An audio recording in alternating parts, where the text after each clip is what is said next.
all the students. I, Santosh Prajapati, welcome all of you in online classes.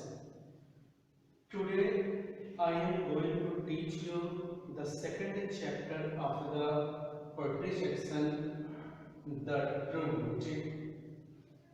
This is a very small poem and it has divided into two parts. In the first stanza, the poet has tries to describe physical beauty, which is mortal and passes away with the passage of time. And in the last stanza, the poet tries us to bring home that about spiritual beauty, which is mortal and it does not pass away with the passage of time. क्योंकि lockdown के कारण किताबें मिल नहीं पा रही होंगी, इसलिए मैं second poem the true beauty को यहाँ पर लिख दिया हूँ। मैं किनारे खड़ा हो जाता हूँ, आप इसको चाहे स्क्रीनशॉट ले लें, चाहे पॉज करके इस पूरे पोयम को लिख लें, फिर मैं एक लेक्चर करता हूँ इसको और फिर आपको समझाने का प्रयास करता हूँ। पहले आप इसका स्क्रीनशॉट ले लें या पॉज करके लिख लें। ओके स्टूडेंट्स, आप लोगों ने इसे लिख लिया होगा या स्क्रीनशॉट ले लिया होगा। Now come to the point. The true beauty is a small poem but it has a great influence. Its poet Thomas Carey is famous for his love poems. The True Beauty, here the True Beauty, and it is the poem. The True Beauty is one of them. This small poem is divided into two stanzas. In the first stanza, the poet Thomas Carey describes about physical beauty like rosy cheeks, coral lips, star-like eyes. But this physical beauty is very short-lived. In fact, this beauty declines with the passage of time. The physical beauty decreases when beloved becomes old, and with that, the love also fades away. So a man should not be attracted by physical beauty because it is not permanent, it is temporary. Okay, students? Now, I am going to tell you about the second stanza. In this second stanza, concluding stanza, the poet glorifies spiritual beauty, which remains forever and it is everlasting. Spiritual beauty is based on gentleness and purity of mind and soul, as well as calm desire. In fact, spiritual beauty never dies and goes on inspiring its admirers. Sum and substance are in short. The poet presents a beautiful comparison between physical beauty and spiritual beauty, and wants to tell us that physical beauty decays with the passage of time, and spiritual beauty does not decay with the passage of time. So we must be centered on spiritual beauty, not physical beauty. Okay students, और इसे थोड़ा हिंदी में भी और समझते हैं। पूरी कविता को दो भाग स्टैंजा में थॉमस कैरी ने बांटा है। प्रथम स्टैंजा में फिजिकल ब्यूटी और सेकंड स्टैंजा में स्पिरिचुअल ब्यूटी का वर्णन किया है। फिजिकल ब्यूटी समय के साथ साथ समाप्त हो जाती है, लेकिन मन की सुंदरता समय के साथ साथ कभी समाप्त नहीं होती, ये बढ़ती जाती है।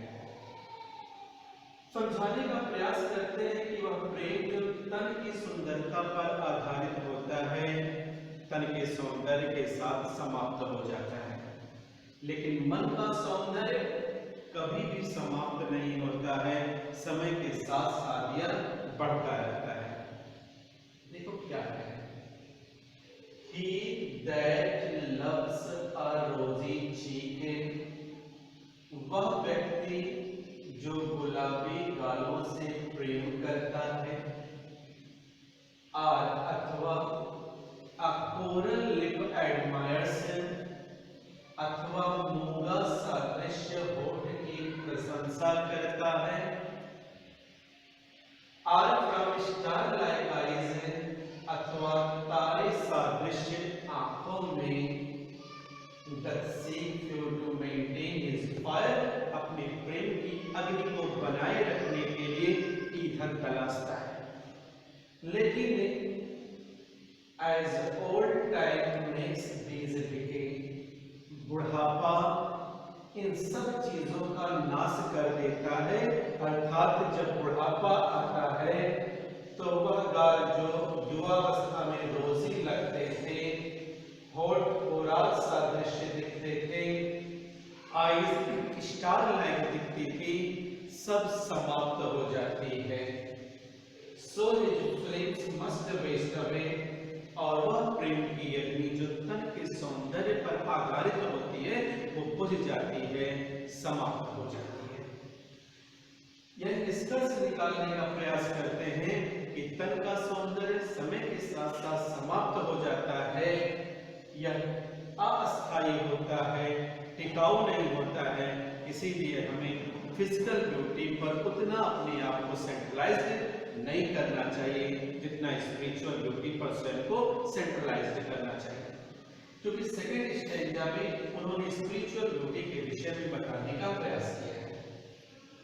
कहते हैं but a smooth and steadfast mind, लेकिन एक कोमल या सज्जन और दृढ़ मस्तिष्क, जेंटल थॉट्स, सज्जन विचारधारा, एंड काम डिजायर्स, और शांत अभिलाषा, hearts with equal love combined, और ऐसा हृदय जिसमें समान रूप से प्रेम भी मिला हो। क्या क्या चीजें हो, एक स्मूथनेस हो, स्टीडफास्ट ऑफ माइंड हो, थॉट्स जेंटल हो, डिजायर काम हो, और उसमें इक्वल लव कंबाइंड, समान रूप से प्रेम भी मिला हो। कैंडल नेवर डाइंग फायर, उसमें कभी ना समाप्त होने वाली प्रेम की अग्नि जागृत होती है। Where these are not, Thomas Carew कहते हैं जहां ये चीजें नहीं होती हैं, क्या क्या, smoothness, steadfast of mind, gentle thought, काम डिजायर, और ऐसे हृदय में लगे पांच चीजें जहां नहीं होती हैं, आई डिस्पाइस, मैं घृणा करता हूं, इससे लवली चीक्स, ऐसे सुंदर गालों से, कोराल लिप्स, ऐसे मूंगा सादृश्य होठों से, एंड स्टार लाइक आइज, और तारे सादृश्य आंखों। यानी यहाँ पर कवि दो चीजों की तुलना के लिए यह पोयम प्रस्तुत करता है। यानी in stanza the poet glorifies physical beauty which is mortal and it passes away with the passage of time, and in the second and last stanza the poet glorifies spiritual beauty which is immortal and does not pass away with the passage of time. That is why it is our responsibility that we should not centralize ourselves on physical beauty. We should only centralize ourselves on spiritual beauty. Okay, students? ये था आपका second poem. आप इस poem को बार बार rewind करके देखें और notes बनाएं, लर्न करने का प्रयास करें।